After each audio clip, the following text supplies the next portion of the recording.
Woo, we're here. All right. And we're live, and maybe people will watch the replay and somebody will benefit. Okay. Um, Oh, for sure. yeah. So last time we talked about a lot of stuff. We talked about, money and its source, and we talked about images of the mind, thinking and speaking, goals.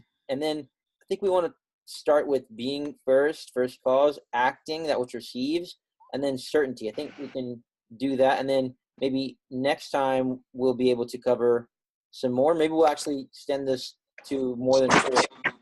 So I can get started talking about some of that stuff. But before I do, does anybody want to say anything?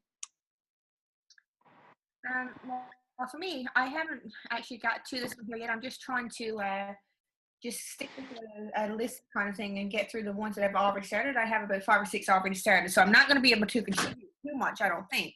That's But okay. I'm hoping that it'll, just keep more clear in my mind when I do actually get to it. So I'm hoping that this will be the next thing that I tackle. Cool. Daniel, have you read Happy Pocket Full of Money? Happy Pocket Full of Money stems to so many different things that they teach us in this community. Yeah. And when you really gather the understanding of Happy Pocket, how money is an illusion, how setting your intention gets you somewhere, and really staying true to the idea that you create your own reality. I can tell you, me and my wife have been reading The Magic, and she's read about chapter 6, I believe, of the Happy Pocket.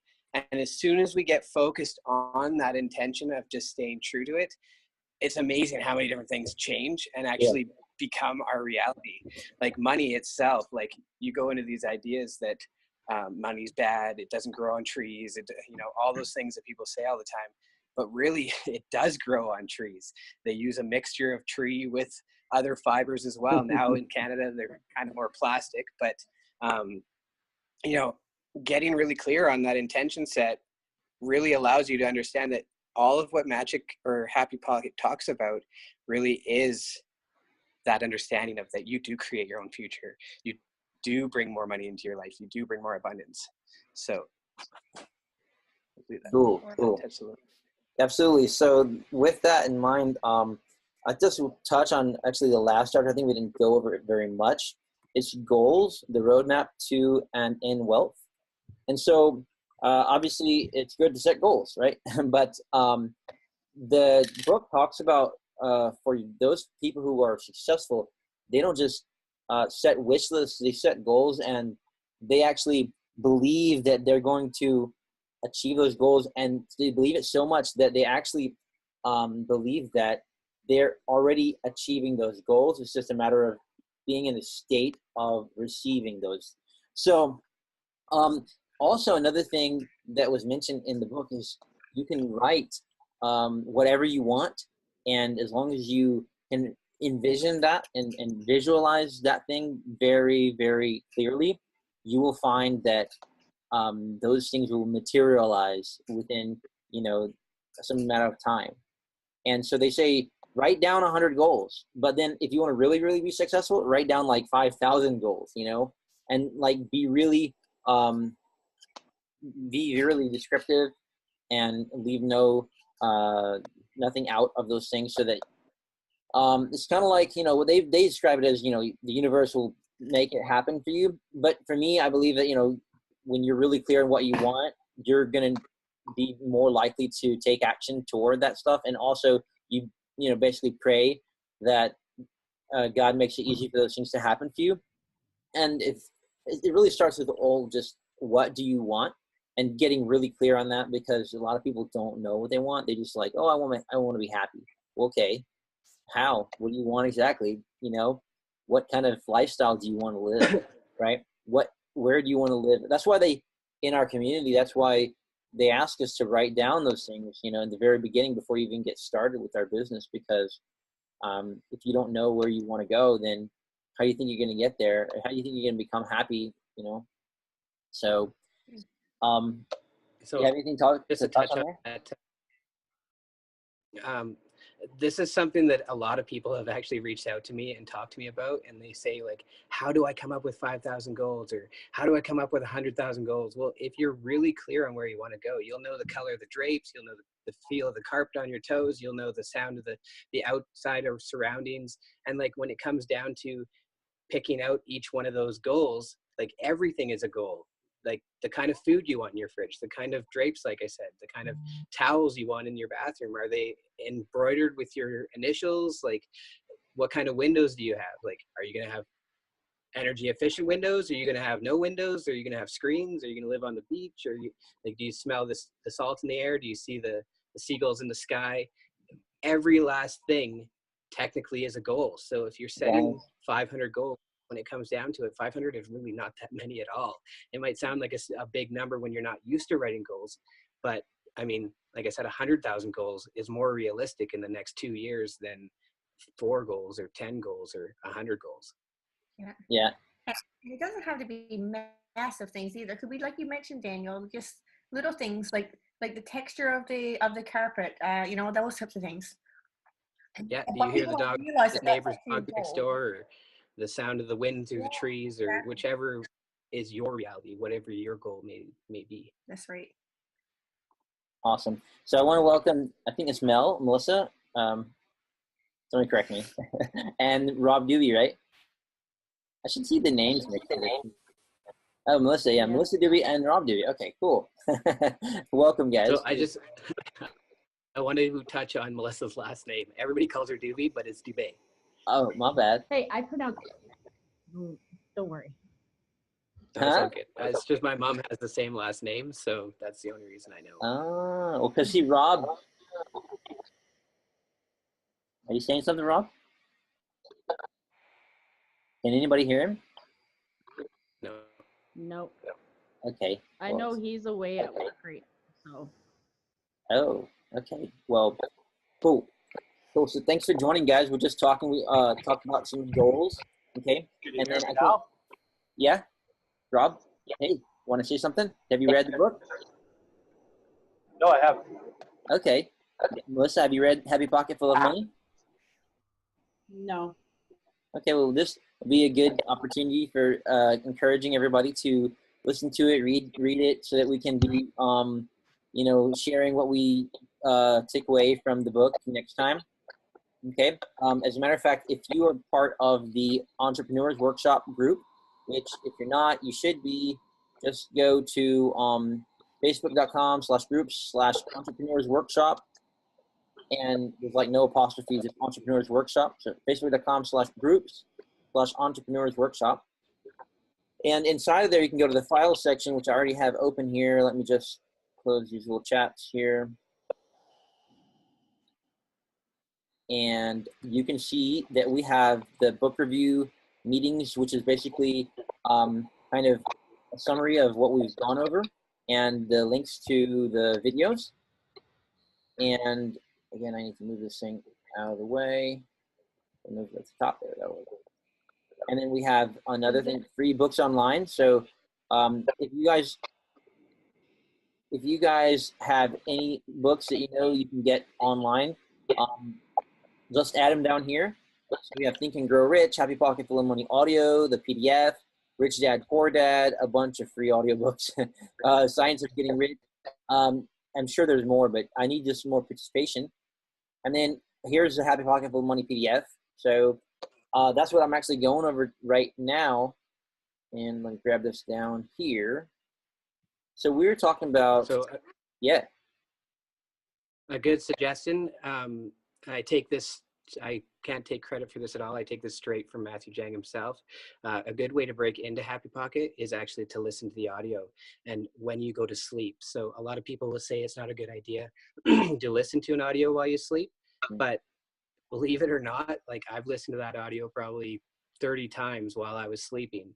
And when I go back to read the book, it's like I've read the book already. So you find things, and still today I've read the book 10 times myself, and from page to page, and I'll still find stuff, even though that I've listened to the audio probably 20 times and actually read the book. So it's a dynamite book for anybody to jump into because it really allows you to understand at a quantum level what is actually going on and around in our world. So yeah, pretty cool.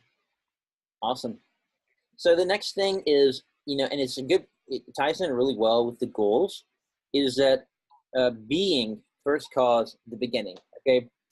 So the author talks about how you can't do being, you can't like try to do being. You just have to be, right? So if you want to be happy, you just kind of just make a decision. I'm gonna be happy, so I'm happy now. Right? If you want to be wealthy, you just make a decision. I'm wealthy, and then you go. It's like instead of you have to see it to believe it, you believe it right first. So acting as if you are happy, right, and acting as if you are wealthy, and then doing the things that a wealthy person would do. What does it take for a wealthy person to be wealthy? Well, he, will leverage a system, for example, like we do, and, shameless plug, guys, but he'll leverage a system like we do, and he'll make it work for him, right? So it's really cool because, it's like we have the power to do whatever we want to do. We just have to choose to be however we want to be, and nobody can be in control of your happiness, for example. You can be in a tough relationship, and then, the other person is like a codependent, or they don't know how to find inner peace, inner happiness. But you don't have to rely on them for your happiness. You can just decide, I'm going to be happy. I'm going to be satisfied. I'm going to find the silver lining. And I decided to be happy. Right, Melissa? Hey. Anybody want to have anything to say on that? Daniel? I just love this book. Yeah. Go ahead, Wendy. I think you were trying to unmute yourself. There you go. Yeah, I think that's very true, actually, because obviously, like, we get into relationships, and you obviously at the beginning you have lots of chemistry stuff, but at times, you fall apart and you come back together, and you can't expect people in your relationships, like in any relationship, with whether it's a spouse or a friend or a coworker, to always sort of get along perfectly all the time. So, but you have to be responsible for yourself. You have to say, I can't let this other person affect me. I can just, project as positivity as much as I can, and then that person will come on board, and I've witnessed that lots of times in my life, in relationships with coworkers, especially because sometimes, people sort of tend to bring you down, kind of thing, or focus on the negative. But if you only sort of project a positive, uplifting sort of mentality all the time, then obviously they'll either know that they can't bitch and complain to you, or or they'll know that your energy will wear off on them, and make them more positive. That's absolutely right. I'm glad you touched on the energy thing, because it's just like one of the mentors was talking to us about that. If you have somebody who talks to you in a negative way, then you don't have to take that. You don't have to be accepting of that energy. You don't have to let anybody's negativity rub off on you. You can decide that you are going to be in your positive state, and not let anybody get to you. Hey, who was saying something? Maybe that was an echo. Rob just wanted to let us know that he jumped on and he had to go, but thank you, Rob, for showing up. And I'm sure you can get with Melissa to find out the rest. I don't want to, but No rush. I have to take off too as well. But keep this book as like a huge inspiration to how you live your life, because there are so many opportunities to, like you said, not to take somebody's negativity and actually suck that negative energy and repel like pure positive energy. And like Wendy was saying, people actually will either stop being negative around you and just live their life, or they'll just stop hanging out with you altogether, which it's a win-win situation. Absolutely. You take a stance and you make a decision. I'm going to do this. I'm going to be this. and you let people know, hey, you can either respect that or you can disagree, but I'm not going to allow anybody to be negative to me. So that's the way it is. I just had that conversation with somebody this other day. Thank you for showing up, Daniel. Appreciate you. No, for sure. Huge. I would have stayed longer, but I just literally got out here to Sundry, and a couple friends I haven't seen in months and months. So You do what you got to do, man. Peace out. Cool. huge love to you guys. Same to you. So I think we're making good time. I mean, even if we stop early, and we're not even close to done though, but even if we stop early, it's okay. So the next thing is acting that which receives. And I think this goes into gratitude a lot. So you can write down your goals and you can hope for the best and all that stuff, or you can know that the source, the one, God, the provider, has already provided you with everything that you could ever ask for. You know, all of it is there at your disposal. All you have to do is receive it. And the best way to do that is just to be in that state of gratitude, in that you know already that that thing that you desire is there for you. You just have to be ready to receive it and be like, I thank the Lord for what I have now and for that thing that I know is coming to me. And you know it with certainty, which is actually the next the next chapter.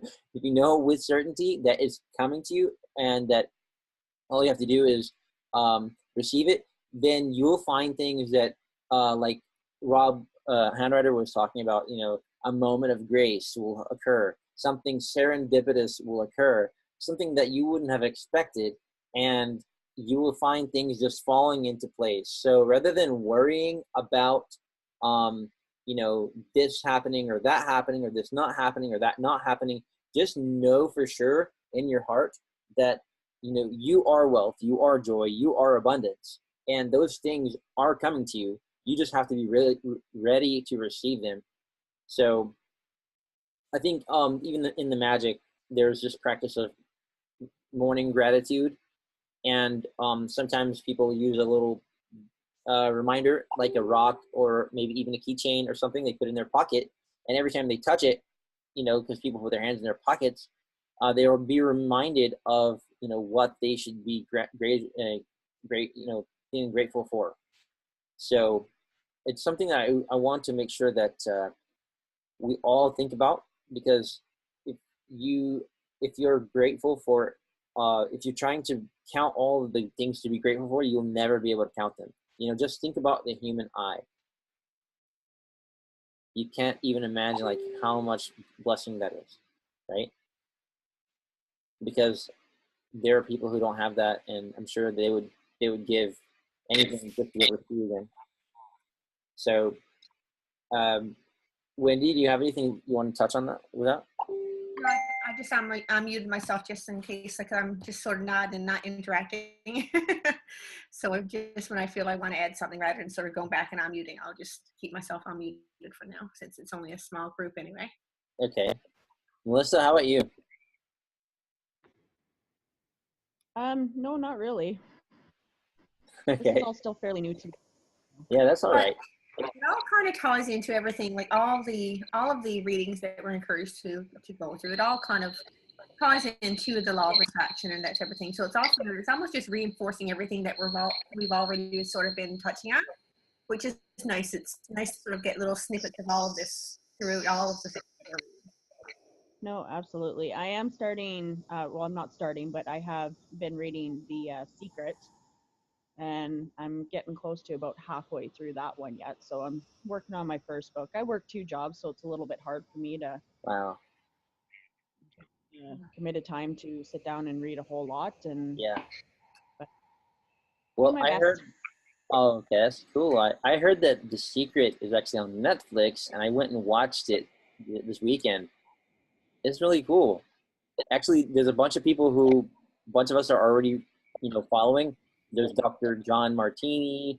There's no, maybe his name is Dr. Martini, and then the other guy's name is John Asaroff. I don't know how you pronounce it, but there are those people, and then some other people who, like, they're really big into law of attraction and stuff like that. and you know, they were in that. It's like a documentary, but it's really really powerful. It is actually my students and I about 5 or 6 years ago when I first read The Secret. When it, I guess maybe I don't know if it was when it's first or when I first discovered it.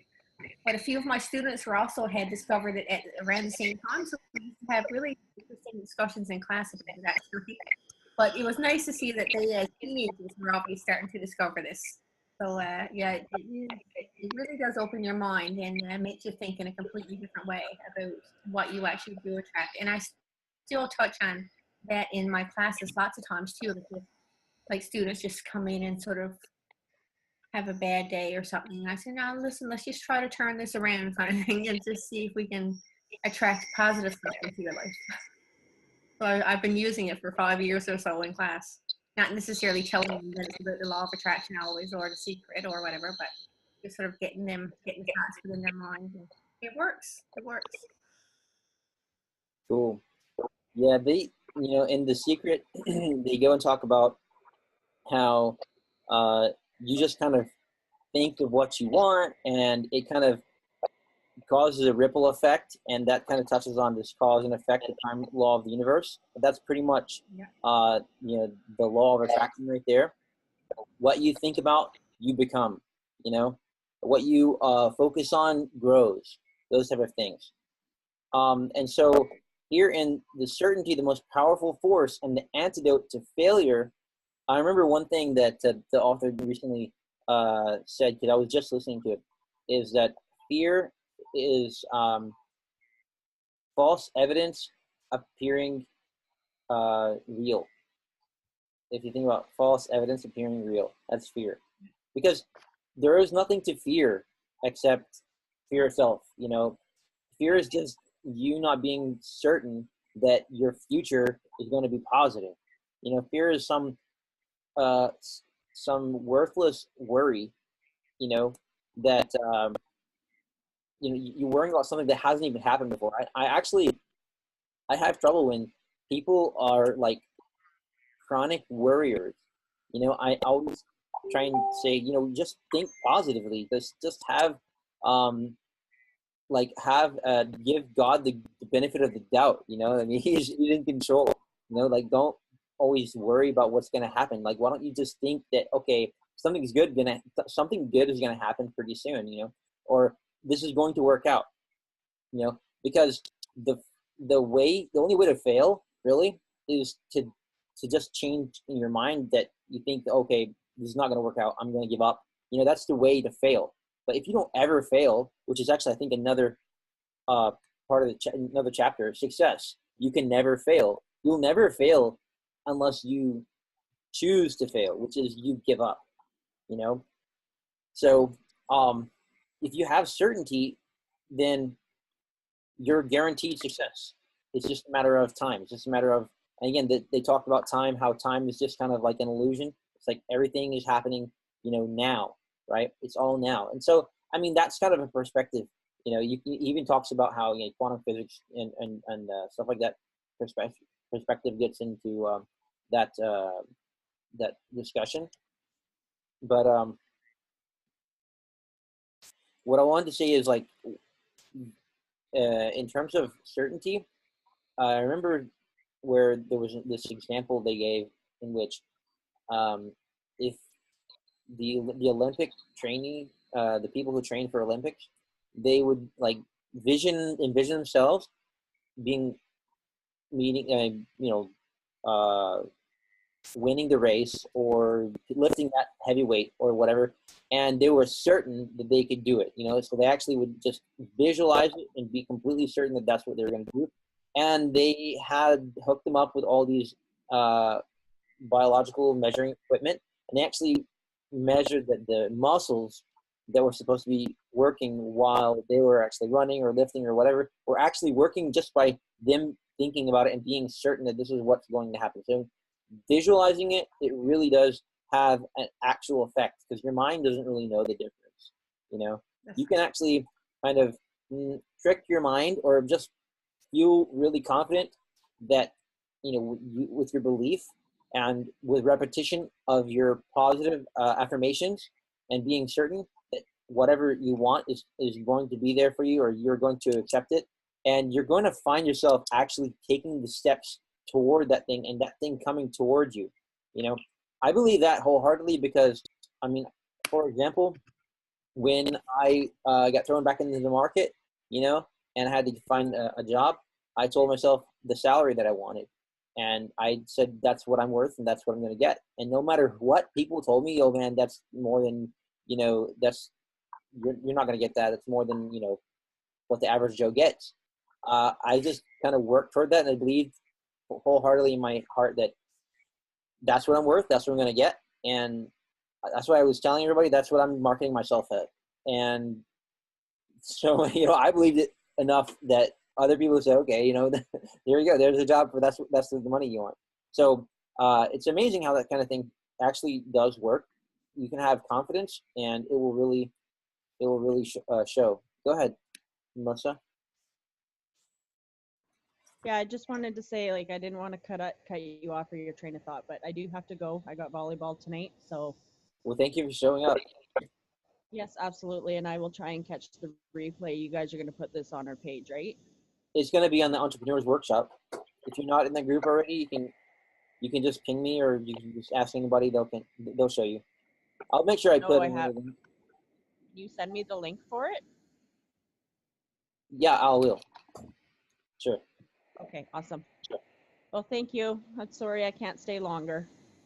No problem. Okay, thanks. Okay, bye, guys. Yeah, have fun. Yeah. I will. Thank. So, do you have anything else to say about certainty, or anything you want to touch on? No, I mean, I think we've all probably had, if you believe in this in any sort of measure, I think we can all sort of relate to having had some experience similar. You know, I've had experiences like that in my life where I'm certain that this is the way it's going to work out, and it does work out that way, you know? And it's just a matter of believing in it strongly enough and seeing it and visualizing it strongly enough to know that it can work out. And then like going back to the idea of failure, just saying, for example, if it doesn't work out, okay, well, it didn't work out because it was meant to work out a different way, and always sort of having a positive outlook on things. Now, I don't know if I'm tying into the way the book is discussing it, but because I haven't read it yet, but like that's my viewpoint on it, kind of thing. Things work out the way they're supposed to work out, the way you want them to work out if you believe in it strongly enough. And if it doesn't work out, then you sort of have the faith that maybe it was meant to sort of follow a different path. Yeah. You know, it's like people who believe that they're not going to be successful, they're just setting themselves up for a self-fulfilling prophecy. Yeah, you know, exactly. and so Yeah, that's right. if you don't have a strong mindset, then you're not likely to succeed. I mean, really, in anything, not just business, but in life, in relationships, you have to really believe in, you know, the power of positive thinking. You have to believe in your ability to do whatever it is you want to do, whether it's just be happy or have a successful relationship, you know, be able to raise the children or whatever that may be.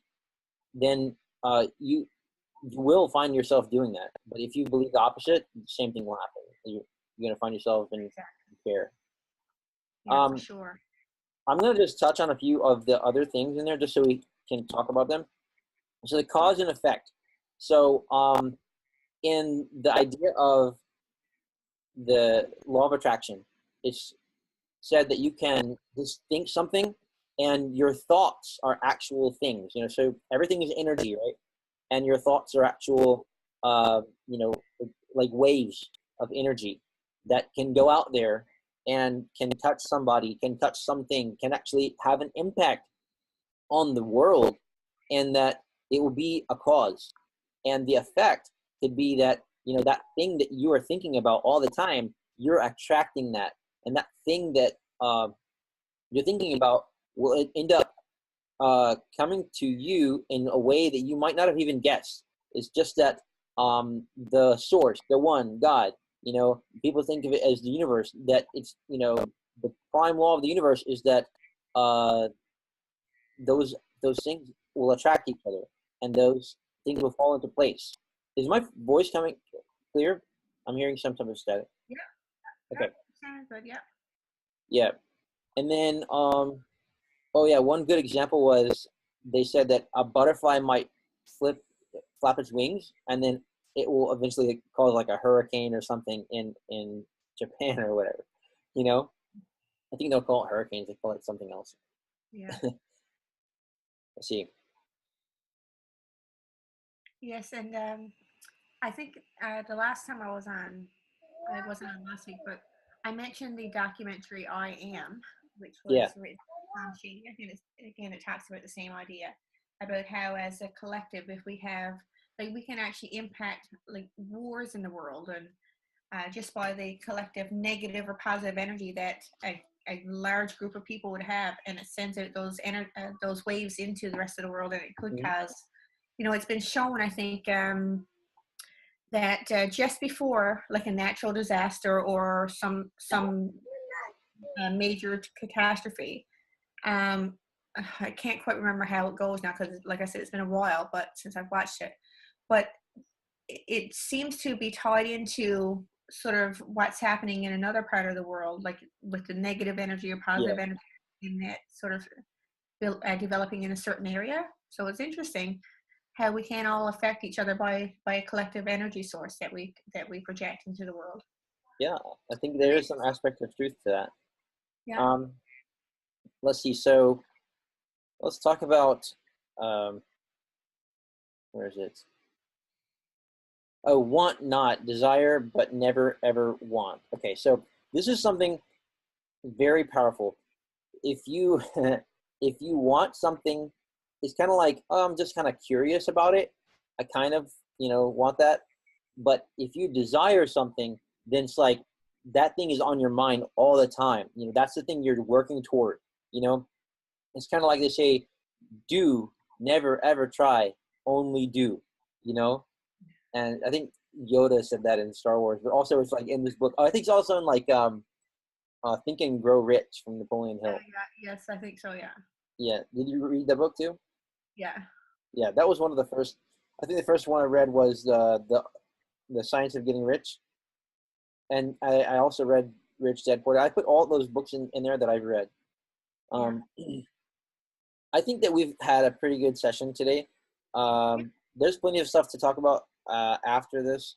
I think we can probably get it done in maybe another meeting or two, but this will give us an opportunity to have a break before the webinar.